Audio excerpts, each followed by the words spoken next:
तो चलो स्टार्ट करते हैं आज का केस। Yes sir. ठीक है, चल।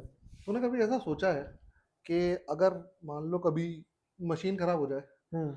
और पेशेंट की मशीन के खराब होने की वजह से डेथ हो जाए, मतलब कि उसको किसी टेस्ट के लिए लेके जाए, वो मशीन खराब हो जाए, पेशेंट की डेथ हो जाए, तो क्या डॉक्टर की नेग्लिजेंस है उसमें?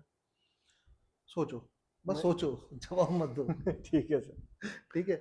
अगर एक हॉस्पिटल है, कॉर्पोरेट हॉस्पिटल है, जिसकी लाइबिलिटी है कि मतलब पेशेंट को जो पैसे ले रहे हैं उसके बदले में ट्रीटमेंट है, उस ठीक केस है में क्या सर। हो रहा है कि जब उसको सर्जरी के लिए ले जाते हैं तब ऑपरेशन थिएटर फुल होता है। हम्म। उस केस में क्या हॉस्पिटल नेग्लिजेंट है?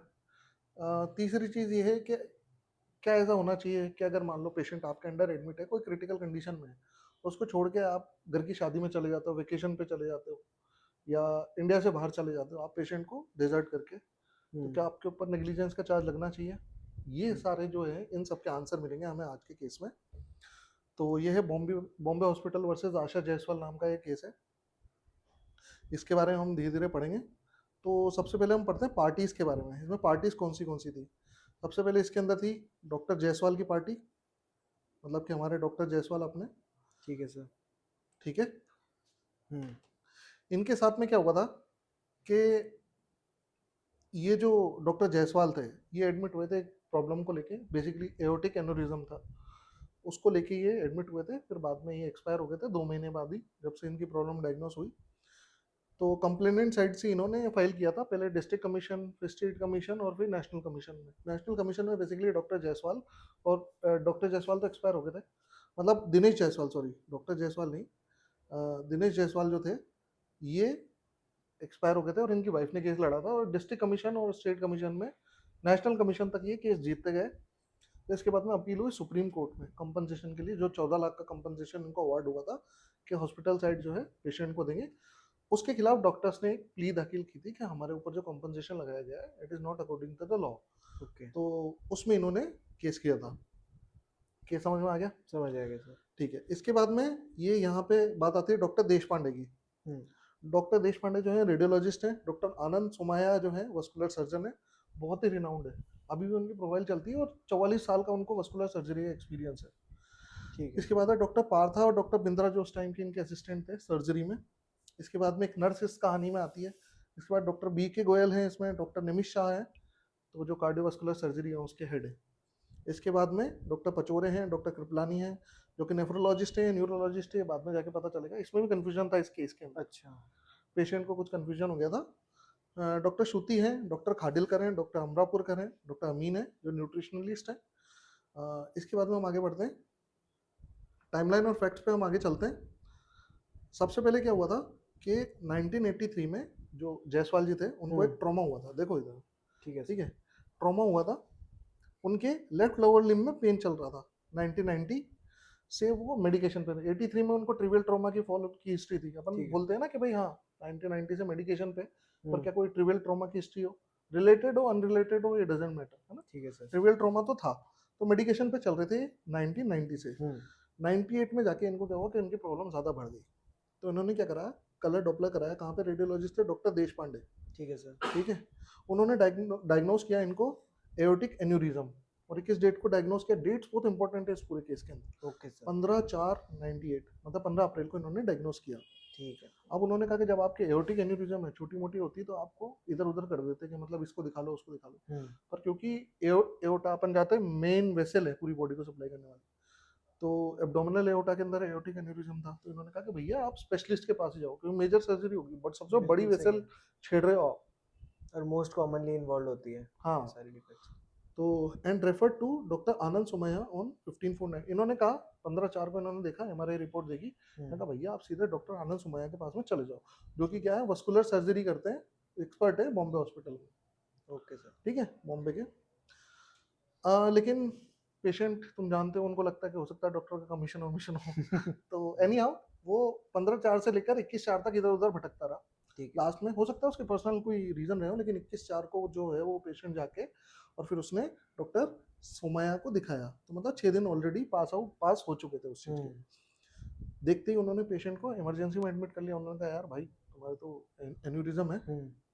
21 को एडमिट करा, 22 को उन्होंने डिजिटल सब्सट्रैक्शन एंजियोग्राफी और computerised axial tomography scan, CAT scan जिसको बोलते हैं, वो ऑर्डर कर दिया। ठीक है। ठीक है। उसकी मतलब सॉफ्ट टिश्यू एमआरआई और डिजिटल सब्सट्रैक्शन एंजियोग्राफी, जो उन्होंने अपनी नोटेशन अपनी फाइल में लिखी वो इस तरीके की थी। 42-year-old मेल है, ग्रेजुअल क्लॉडिकेशन, क्लॉडिकेशन मतलब सुन्नपन, हाँ। ठीक है, ग्रेजुअली बढ़ रहा है, मतलब कि ऐसा नहीं इंटरमिटेंट क्लॉडिकेशन जो होता है ना रेनॉल्ड्स वगैरह में, वो नहीं था इनके, ग्रेजुअल क्लॉडिकेशन था, मतलब कि जो ऑब्स्ट्रक्शन था वो ऑर्गेनिक था। इसके बाद इनको लेफ्ट लोअर लिम्ब में पेन था पूरे में, लेफ्ट ठीक लोअर है। लिम्ब में तो पूरे में पेन था, और राइट लेग में बिलो नी पेन था। ठीक है। इसके बाद इनको इस्टेमिक चेंजेस आ रहे थे बहुत लोअर लिम्ब में। इस्टेमिक चेंजेस में जैसे कि टेम्परेचर वगैरह जो होता है ना इन्फ्लेमेटरी हाँ। मीडिएटर्स की वजह से कहीं बढ़ जाता है, कहीं कम हो जाता है, टच हम्म। पेन, टेम्परेचर, प्रेशर, इनके सेंसेशन डिक्रीज या ऑल्टर हो जाते हैं, तो वो सारे चेंजेस इसके अंदर आ रहे थे दोनों लोअर लिम्ब में। अच्छा। इसके बाद एक इम्पेंडिंग गैंग्रीन के इनको साइन मिल रहे थे, मतलब कि नेक्रोसिस ऑलमोस्ट स्टार्ट हो गया था, मतलब कि सुपरफिशियल स्किन वगैरह थोड़ी सी ड्राई और उस टाइप की होने लगी थी। ठीक है। तो 22/4 को इनकी ये फाइंडिंग रही, 23 अप्रैल को इन्होंने सर्जरी कर दी। उसकी सर्जरी में कौन था? डॉक्टर आनंद खुद थे, और इनके साथ में थे डॉक्टर पार्था और डॉक्टर बिंद्रा, ठीक जो है। इनके बड़े दोनों अच्छे मतलब कि सपोर्टिव स्टाफ थे, सर्जन थे, पोस्ट ग्रेजुएट थे। इसके बाद में क्या हुआ कि इनकी सर्जरी हो गई। अब इनकी सर्जरी में क्या हुआ कि जो इनका आर्क ऑफ एओर्टा था, उसके बाद में दो पार्ट में डिवाइड होता है, करेक्ट। राइट एंड को मतलब right and left iliac, common iliac arteries में। हाँ। तो क्या था, इन्होंने क्या करा कि उस पार्ट को ही क्लैम्प करके रिसेक्ट कर दिया, अलग कर दिया, और उसकी जगह एक ग्राफ्ट लगा दिया वाई शेप का, ओके। ठीक है। और उस ग्राफ्ट को ऐसा नहीं कि बस बिल्कुल उसी में कनेक्ट किया, उन्होंने एक और लूप बना के उसको फिमोरल आर्टरी तक कनेक्ट किया। अच्छा। मतलब कि एक तो डायरेक्ट सप्लाई थी जो कॉमन इलियक में जा रही थी, और दूसरी एक फेमोरल आर्टरी में भी इन्होंने सप्लाई मारी, ठीक है। हो गई सर्जरी, शिफ्ट कर दिया। 23 तारीख की ये बात है। 24 अप्रैल को सुबह 4 बजे, अब ये जो पार्ट है ना, ये यहाँ से लेकर यहाँ तक का, ये पार्ट पेशेंट क्लेम कर रहा है कि ऐसा हुआ था, लेकिन इसके कोई अच्छा। डॉक्यूमेंटल प्रूफ नहीं थे। ओके। सुप्रीम कोर्ट ने भी इसको नहीं माना, पर उनके अकॉर्डिंग क्या हुआ वो भी देखना जरूरी है। 4 बजे सुबह नर्स ने ऑब्जर्व किया कि पल्स डिक्रीज हो गई है पेशेंट की, ठीक है। टेम्परेचर जो है उसके बॉडी का ओवरऑल भी डिक्रीज हो गया है, और लोअर लिम्ब जो था, नीचे का पाँव जो था, वो तो पूरा ही कोल्ड हो गया है। तो उसने डॉक्टर को इन्फॉर्म किया सुबह 4 बजे उनके हिसाब ठीक है। से, ठीक है। सुबह 7 बजे रिलेटिव्स को इन्फॉर्म किया उन्होंने कि भाई 4 बजे हमको ऐसा पता लगा था, और सुबह 9:30 बजे डॉक्टर लेट आया, मतलब ठीक सात है। बजे इन्फॉर्म किया था, उसके बावजूद भी 9:30 बजे आया। अब 10 बजे क्या करा उन्होंने, डीएसए टेस्ट ऑर्डर किया वापस, डिजिटल सब्सट्रैक्शन एंजियोग्राफी उन्होंने वापस ऑर्डर किया, कि भाई मतलब कि ग्राफ्ट ही किया था, सही है। डीएसए की फाइंडिंग से किया था, अब अगर ग्राफ्ट में कोई दिक्कत है तो अब वापस डीएसए से ही पता चलेगा।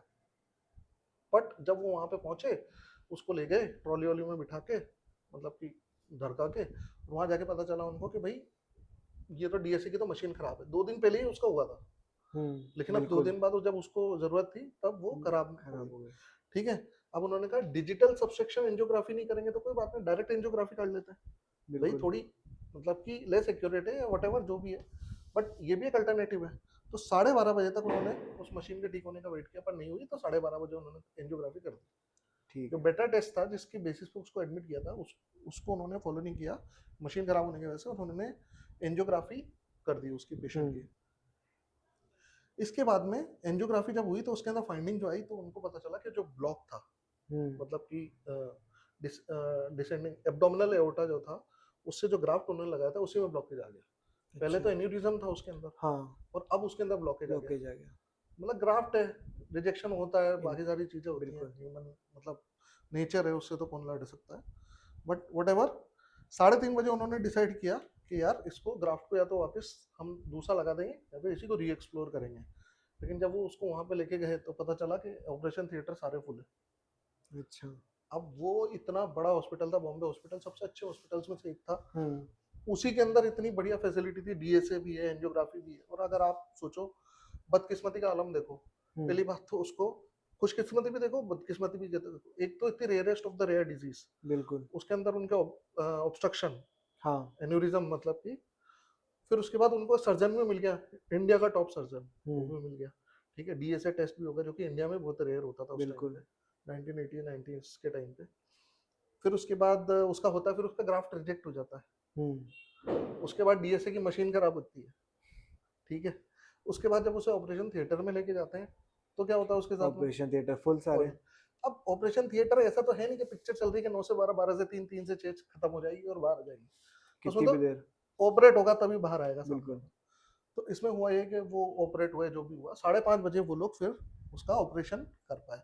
रीग्राफ्टिंग हो गई, ठीक है, उसको वेंटिलेटर पर डाल दिया और रिकवरी रूम में उसको पहुंचा दिया। ठीक है। ये कहानी थी। इसके बाद में क्या हुआ, 25 अप्रैल पे, हम्म। 24 अप्रैल को ये हुआ था, है ना, शाम ठीक को है। 5:30 बजे हो गया। 25 अप्रैल को सेंसेशन जो थे लोअर लिम्स में डिक्रीज होने लगे। ठीक है। अपन ने देखा था ना पहले ग्रेजुअल क्लॉडिकेशन था, हाँ। फिर उसके बाद अपन ने देखा था कि उसमें इम्पेंडिंग इस्चीमिया के साइंस गैंग्रीन। थे, गैंग्रीन के साइन थे। अब सेंसेशन गिरने लगे उसके। ठीक है। ठीक है, अब इन्होंने क्या करा कि 27 अप्रैल को उसकी एमआरआई कराई। हम्म। एमआरआई के अंदर कोई चेंज नहीं आ रहे थे, लेकिन सेंसेशन डिक्रीज फिर भी होते जा रहे थे। पहले ठीक। लोअर लिम्ब था, नी तक थे, फिर उसके बाद नी से ऊपर चढ़ने लगे, अपर थर्ड ऑफ थाई तक रह गए, नीचे का पूरा सुन्न हो गया। तो उनको एक चीज समझ में आ गई कि एमआरआई पे तो डिटेक्ट नहीं हो रहा है, लेकिन सेंसेशन जाते जा रहे हैं, हम्म। टच, पेन, टेम्परेचर, प्रेशर, वो उस ऑर्डर में वो जाता जा रहा है। तो इसका मतलब है कि एक ही हो सकता है, कोई ऑर्गेनिक कॉज तो हो नहीं सकता। हाँ। सिर्फ एक ही चीज है, मायोनेक्रोसिस हो रहा है, मसल मरती जा रही है, क्योंकि एमआरआई पे वो डिटेक्ट नहीं हो रही। करेक्ट है। इन्फ्लेमेटरी मीडिएटर एमआरआई पे तो डिटेक्ट होंगे नहीं। सही है। तो इन्होंने मायोनेक्रोसिस की वजह से उनको लगा कि जब मायोनेक्रोसिस हो रहा है मतलब मसल मर रही है, तो हम्म। मायोग्लोबिन रिलीज होगा। करेक्ट है। मायोग्लोबिन रिलीज होगा तो मायोग्लोबिन यूरिया होगा। मायोग्लोबिन यूरिया होगा तो इसका मतलब एक्यूट रीनल फेलियर में जाएगा पेशेंट, मतलब करेक्ट है। किडनी फेलियर में जाएगा। तो उन्होंने क्या करा, उसको रीनल डैमेज के लिए, इम्पेंडिंग रीनल डैमेज के लिए उसको डॉक्टर कृपलानी के अंडर में डाल दिया। अच्छा। ये नेफ्रोलॉजिस्ट थे, जिसको कि वो न्यूरोलॉजिस्ट समझ रहे थे। और अच्छा। इनका स्टेटमेंट भी एक उन्होंने अपने सबमिशन में कोट किया था हम्म। कि डॉक्टर कृपलानी ने कहा, अरे तुम तो लेट हो गए, इसको उसका तो पहले ही टांग काट देनी चाहिए थी, वगैरह वगैरह। हम्म। उन्होंने उसको कोट किया था, जबकि कृपलानी ने ऐसा कुछ भी नहीं कहा था। ओके। तो ये भी एक केस है। इसके बाद में 29/4 को क्या होता है कि डॉक्टर आनंद जो है वो अब्रॉड चले जाता है। वो ठीक है। किस लिए जाते हैं, वो कॉन्फ्रेंसेस अटेंड करने के लिए जाते हैं पहले, मतलब अब्रॉड जाते हैं, फिर हांगकांग, चाइना वगैरह सब जगह जाते हैं, क्योंकि वस्कुलर सर्जन थे, मेडिकल एडवांसिंग फील्ड है, बिल्कुल। तो अपग्रेड करना तो जरूरी होता है, ट्रेनिंग के लिए वो हम्म। चले गए। हाँ। 7 जून को वो वापस आए। पेशेंट को 10 जून को वो मिले, हम्म। मतलब कि 29 मई से लेकर और 10 जून के बीच में वो पेशेंट से नहीं मिल पाए। सही है, 11 दिन। नहीं नहीं, तो 29 अप्रैल से लेकर और 10 जून, मतलब कि 1 महीना 11 दिन। अच्छा, 1 महीना 11 दिन, हाँ, करेक्ट। ठीक है, इतने दिन तक वो नहीं मिल पाए, और 10 जून को आके वो मिले, और 12 जून को जायसवाल जी एक्सपायर हो गए। क्या अच्छा। हुआ इन दिनों के बीच में वो हम देखते हैं। ओके। ठीक है, 1/5 से लेकर और 23/5 तक वो डायलिसिस पे थे। ठीक और है। किन किन के अंडर में, doctor Bindra and doctor Nimit Shah. हम्म। डॉक्टर निमित शाह जो थे, इनके अंडर में वो छोड़ के गए थे। डॉक्टर निमित शाह कौन थे, डॉक्टर सोमाया, जो जो वस्कुलर सर्जन थे इनकी, जिन्होंने सर्जरी की थी, हम्म। उनके डिपार्टमेंट के हेड थे। अच्छा। और इंटरेस्टिंग चीज ये है कि जब मैंने इनकी प्रोफाइल देखी डॉक्टर सोमाया की, तो उसमें साफ साफ लिखा हुआ है कि इन्होंने डॉक्टर निमित शाह के अंडर में अपनी फेलोशिप और सारी एक्वायर की है, मतलब इनके ओके। स्टूडेंट थे, एक तरीके से इनके समझ ट्रेनी गया। थे। तो अपने सीनियर के अंडर में वो छोड़ के बिल्कुल। गए थे, बिल्कुल। Under supervision. ठीक है, इसके बाद 12 मई को डॉक्टर अमरापुर को बुलाया गया, जो कि लिवर स्पेशलिस्ट थे। हम्म। उनको बुलाया, उन्होंने कहा कि लिवर फेलियर के वगैरह कोई कोई साइन है। उन्होंने कहा एक्यूट लिवर इंजरी के तो कोई साइन नहीं है, पर जो कोई ट्रीटमेंट में दे रहा हूँ इसको चलाइए आप। ठीक ठीक है। है, इसके बाद 27 मई की बात आई। 27 मई को डॉक्टर पचोरे जो थे वो आए। उन्होंने कहा कि भाई दोनों नीज के नीचे, राइट और लेफ्ट में दोनों नीज के नीचे बेड गैंग्रीन के इनके साइन आ रहे हैं। ठीक तो है। अब क्या करें, 29/5 को उन्होंने डिसाइड किया कि देखो हमने पहले तो लिम्ब को बचाने की कोशिश कर ली, हमने हम्म। ग्राफ्ट डाल दिया, ब्लड सप्लाई कर ली, लेकिन अब ड्राफ्ट भी रिजेक्ट हो रहा है। एन्यूरिज्म था, वो तो वैसे ही मार देता अगर रप्चर हो जाता तो, है ना, इंटरनल ब्लीडिंग की वजह से। करेक्ट है। अब इनका बिलोनी एम्पुटेशन कर देता है। हम्म। उन्होंने बिलोनी एम्पुटेशन उसका कर दिया। अब क्योंकि अब मायोनेक्रोसिस वाला पार्ट था वो तो हट गया बॉडी से, सही है। तो मसल जो मर रही थी, जिसकी वजह से मायोग्लोबिन यूरिया हो रहा था, जिसकी वजह से रीनल फेलियर में जा रहा था पेशेंट, वो तो कॉज ही हट गया। बिल्कुल। तो अब उनका एक्यूट रीनल फेलियर तो इंप्रूव होने लगा, लेकिन अब हम्म। नई कंडीशन आ गई। अब अच्छा। सेप्टिसीमिया हो गया, पेशेंट ओके। सेप्टिसीमिया में जाने लग गया। ठीक है, ठीक है सर। सुबह तो एक्यूट रीनल फेलियर इंप्रूव हो रहा था, शाम को पेशेंट सेप्टिसीमिया में जाने लग गया, और 12 जून को पेशेंट उसकी डेथ हो गई। ये थी पूरी कहानी इस केस की। ठीक है सर। ठीक है, हाँ। अब उन्होंने बहुत कुछ सबमिशन दिए कि भाई ये हुआ वो हुआ, बहुत सारे रिटर्न स्टेटमेंट है। तो जो पेशेंट जो होता है अपनी तरफ से जो अ, शिकायतें बताता है कोर्ट को, हम्म। उसको बोलते हैं प्ली। ठीक है सर। ठीक है, और उसके बदले में जैसे मैंने तेरा अगेंस्ट कंप्लेंट की कि मतलब कि हाँ इन्होंने ये किया था, उस तारीख को ये नहीं आया, उस तारीख को उन्होंने छोड़ के चले गए, उस तारीख को इन्होंने गलत डायग्नोसिस कर दिया, ये सारी चीजें मैं एक स्टेटमेंट में लिख के दूंगा कोर्ट को पेपर में, उसको ठीक है बोल सर। देंगे प्ली, मतलब मेरी प्रेयर। ठीक है सर। उसके बदले में जो तू अपने जवाब देगा पॉइंट बाय पॉइंट रिबटल, उसको बोलते हैं रिटर्न स्टेटमेंट। ओके। जैसे मैंने बोला कि 13 तारीख को नहीं आए थे, तो तुम बोलोगे नहीं 13 तारीख को तो मैं आया था, ये कहना गलत है, ये देखो मेरा उस पर सिग्नेचर है और नीचे डेट डली हुई, तो आपने उसको काउंटर कर दिया। सही है। इस तरीके से पॉइंट बाय पॉइंट रिबटल होता है उनके 15-20 स्टेटमेंट्स का, उसको बोलते हैं काउंटर स्टेटमेंट। फिर हम्म। अब मैंने ही थोड़ी ना आरोप लगाया तुम पे, तुम भी मुझ पे लगाओगे कि नहीं बिल्कुल। ये गलत है, तो उसको बोलते हैं एडिशनल प्ली, तो तुम्हारी तरफ से हो जाएगी। तो ठीक है। ऐसे ही कई सारी प्लीज गई, फिर उसके बाद काउंटर स्टेटमेंट गए या एडिशनल प्लीज गई, तो कुल मिला के district commission, state commission, national commission तक पेशेंट साइड जीतती गई, अच्छा। जीतती गई, और लास्ट में नेशनल कमीशन ने 14 लाख का जुर्माना लगा दिया। अब नेशनल कमीशन के फैसले के खिलाफ अपील कहाँ हो सकती है? सिर्फ सुप्रीम कोर्ट में। सुप्रीम कोर्ट पहुंचे डॉक्टर, ठीक ठीक है। है। तो अब इनकी जो मेन कंप्लेंट थी उस पर हम आते हैं।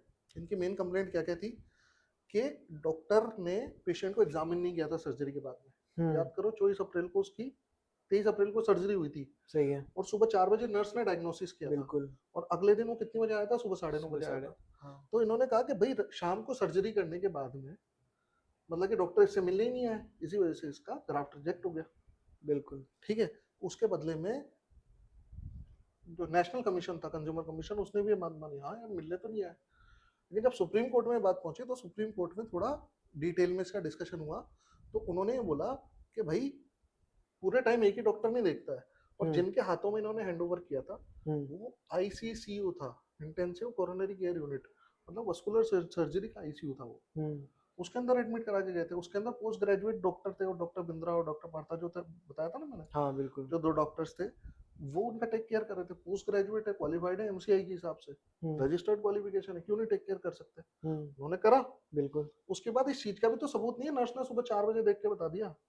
हम्म। भाई इनको 8 बजे देख के बताया और 9 बजे ये पहुंच गए, तो सही है। इनका कहना यह था कि हमको 8 बजे पता चला, हम 9 बजे पहुंच गए। अरे तो पेशेंट कह रहे हैं कि भाई 4 बजे पता लग गया था, 7 बजे हमें बता दिया था, डॉक्टर को इन्होंने 4 बजे कॉल कर दिया था, लेकिन डॉक्टर 9:30 बजे आया, जबकि डॉक्टर के तो साइन थे उस डॉक्यूमेंट के ऊपर 9 बजे के।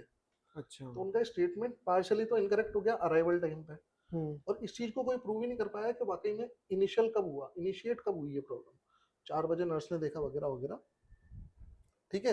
The patient was made to stand in a queue for DSA test despite his critical condition, whereafter the machine was found to be dysfunctional। अब इसमें डॉक्टर की क्या गलती है? नेशनल कमीशन ने बोला कि भाई इसमें डॉक्टर, इसमें हॉस्पिटल की गलती है, कॉर्पोरेट लाइबिलिटी है, आपके सही आगे है। मशीन ढंग से होनी चाहिए, साउंड्स राइट, करेक्ट। ठीक है। बट कंज्यूमर फोरम ने ये बोला कि ये मतलब ये वो चीजें हैं जिसपे कि किसी का कोई कंट्रोल नहीं है।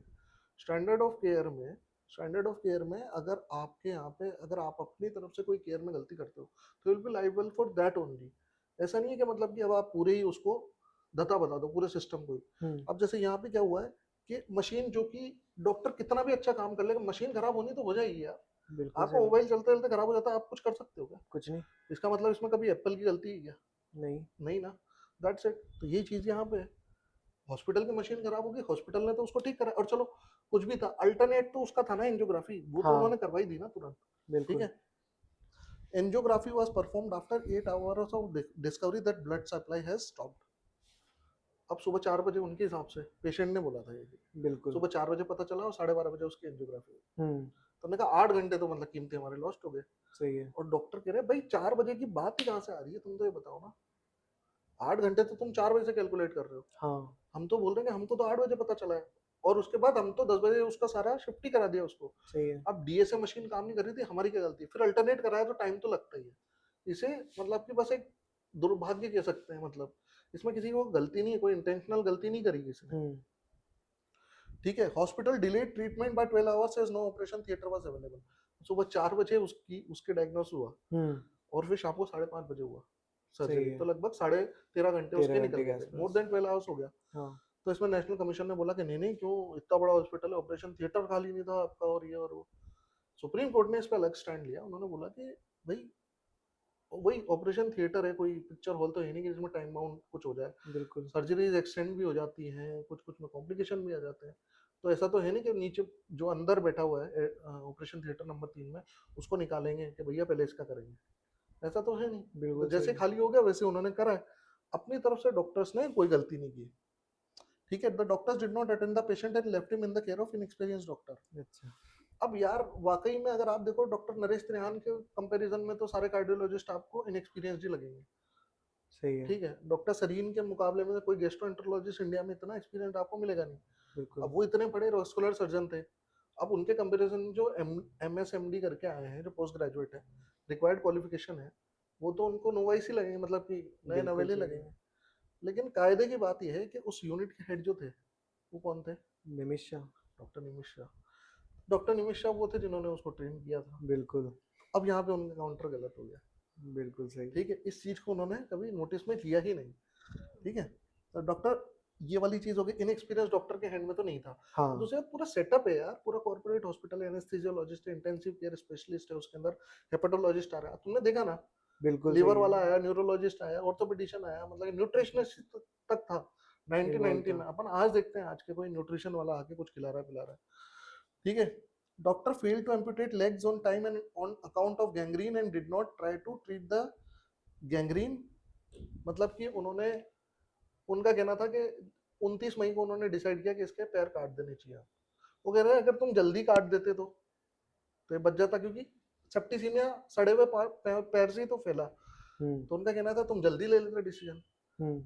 अरे मतलब कि पाँव को बचाने के चक्कर में तो सारी कवायद की है 22 अप्रैल से लेकर। सही जो है। ड्राफ्ट डाला वो किस लिए डाला? पाँव को पाँव बचाने को के लिए। बचाने के लिए भाई।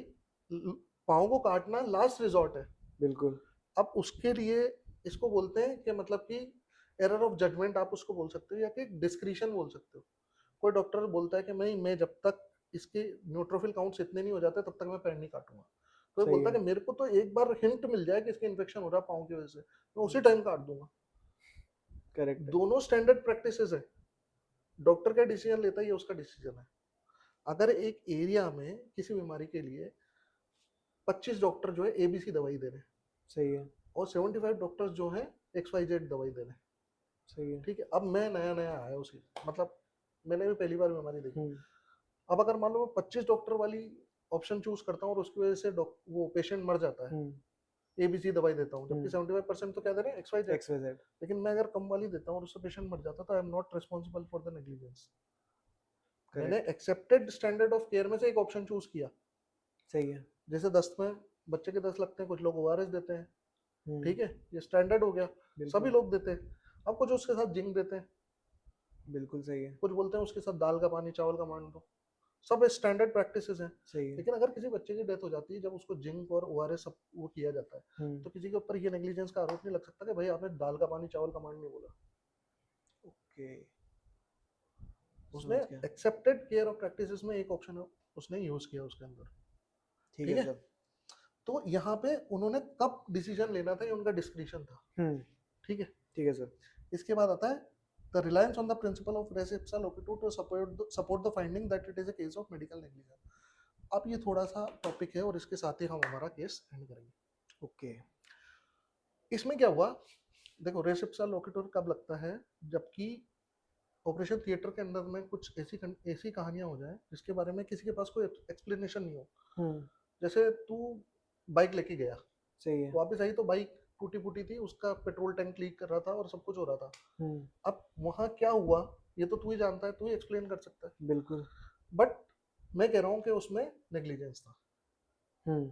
ठीक है। तो इसमें क्राइटेरिया कैसे फिट होते हैं? The doctor has exclusive control over the injury या इंजरी प्रोड्यूसिंग इंस्ट्रूमेंट।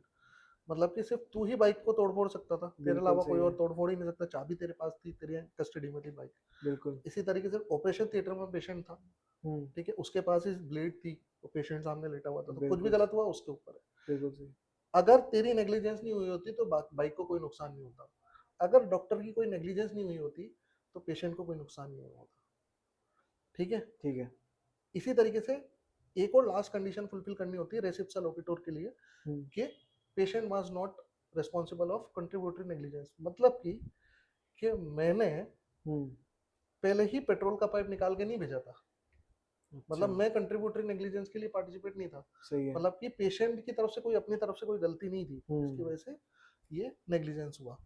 अगर ये तीनों कंडीशन सेटिस्फाई हो जाती है तो क्या होता है, बर्डन ऑफ प्रूफ डॉक्टर के ऊपर आ जाता है। यूजुअली डॉक्टर का नेग्लिजेंस प्रूव करने का बर्डन होता है पेशेंट के ऊपर, पेशेंट के ऊपर। कि पेशेंट प्रूव करेगा कि डॉक्टर ने गलती की तो क्या की और क्यों की।